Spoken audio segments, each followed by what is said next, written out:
President Trump hailing the brand new trade deal with Mexico and Canada as a major win for the American worker. So what was the Trump administration able to secure for the U.S. that NAFTA had left out? Here to break it down is former chief economist for the U.S. International Trade Commission, Peter Morici. Peter, thanks for coming on this morning. Justin Trudeau called this a win-win-win for all three countries. I just want to ask, who do you think won the most in this deal? The American worker and Donald Trump. The American worker, because this agreement provides safeguards against, for example, cheap, subsidized Chinese auto parts going into Mexico, being assembled and then sent across the border. It applies also to textiles and chemicals. Biologicals, we didn't have those in 1993 when we were negotiating NAFTA. Oh. Now we do. We have safeguards there to ensure that American biological drugs, are made in North America for at least 10 years after their introduction. There's a lot of updating in the technology sector, which is very, very important, things that we didn't have 25 years ago and that America leads. Okay, let's take a look. Let's bullet point the USMCA. It's no longer NAFTA now, USMCA. You're going to get used to hearing that. It's a $1.2 trillion deal, which evidently governs the largest or the most amount in U.S. history, the biggest deal we've ever had. It protects intellectual property, which is important for a number of reasons we'll get to later. And also, it does help the U.S. farmer, particularly the dairy farmer. And that was very important for the president to secure that protection. Tell us why. Well, the Canadians are running a very arcane protection program in dairy farming, a kind of price support program that, for example, the Australians abandoned 20 years ago and had no real negative effects on their dairy industry. What they've managed to do in Canada is keep out American milk, overcharge poor children, and subsidize very inefficient dairy farmers that have modernized. What this agreement does is requires Canada's dairy industry to modernize, gives fair market access to important states like Wisconsin, Vermont, and New York, which are our big dairy states. Right. So that's really good. And yeah, I mean, when we're talking about the midterms coming up here, did this deal get in just in the nick of time to give people confidence, I guess, to make those votes in some of those Midwest states that do a lot of farming?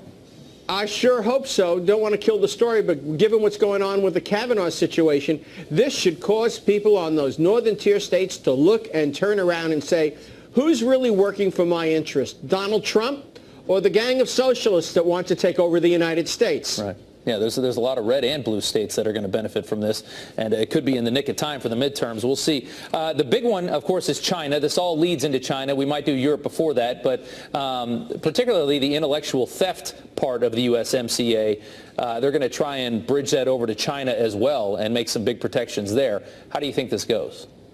Well, I think there's two elements here. One is the intellectual property protection, and the other is, which people are overlooking, there's an exchange rate provision. Both of those can provide models for negotiating in Asia. They're the kinds of things that Barack Obama did not accomplish in the Trans-Pacific Agreement the TPP, that Donald Trump decided to back out of. So this is very, very important because now it lays out what we expect. Moreover, the Europeans said, and this is important, that, the Mexicans agreeing was one thing, but don't think we're going to roll over like the Mexicans because, you've got a lot of leverage there. Canada, which is really squarely in the European camp, it's got a free trade agreement with Europe that Britain won't have, rolled over. That is, they decided in the end it was better to make a deal with us. This is a clear message to China and Europe that this president is serious about not putting America above all other countries or really America first, but by putting America on an equal footing and giving American workers a fair and decent chance at competing in the world. The president, as you know, has said now for years that if the United States, Mexico, and Canada could not negotiate a better trade deal, then he would scrap NAFTA.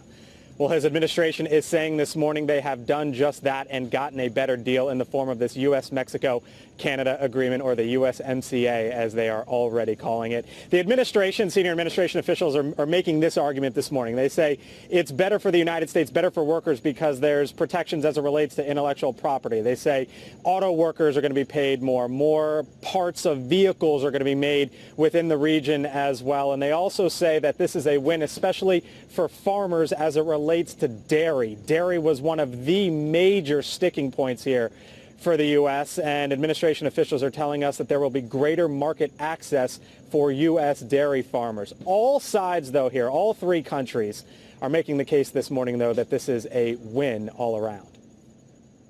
The deal. Good day for Canada. Great day for America, great day for North America. And Brian, my favorite part of the deal is the fact it's going to turn this hemisphere back into a manufacturing powerhouse. Some early critics, though, are saying that this USMCA is essentially just a fine-tuning of NAFTA, that there really isn't much different when you look at the whole piece. Congress is going to have its say on this one, though, and probably in 2019, as Congress will eventually have to give it the thumbs up for this to go into place. And as you look ahead, it is crazy to think about looking ahead to 2019, Sandra, but this will be one of the big issues in 2019, especially with Democrats and potentially whether or not they will give the president a major trade victory. By the way, Sandra, the steel and aluminum tariffs against Canada, against Mexico, still in place. The Trump administration is saying this is a totally separate issue. They say that is in the hands of the Commerce Department. Blake, by the way, they're calling this a news conference from the Rose Garden at the White House, so the president could answer questions, of course. We await, because we've seen the president kind of take these victory laps. You'll remember after tax reform, they did it on the South Lawn in front of the South Portico there. The president made a statement, didn't take any questions. When there was 4% GDP, same thing, South Lawn didn't take any questions. Rose Garden, though, normally a format or a place where he does take questions. We'd love to ask. I'll raise my hand. We'll Lots see. of questions here, We Sandra. know you will.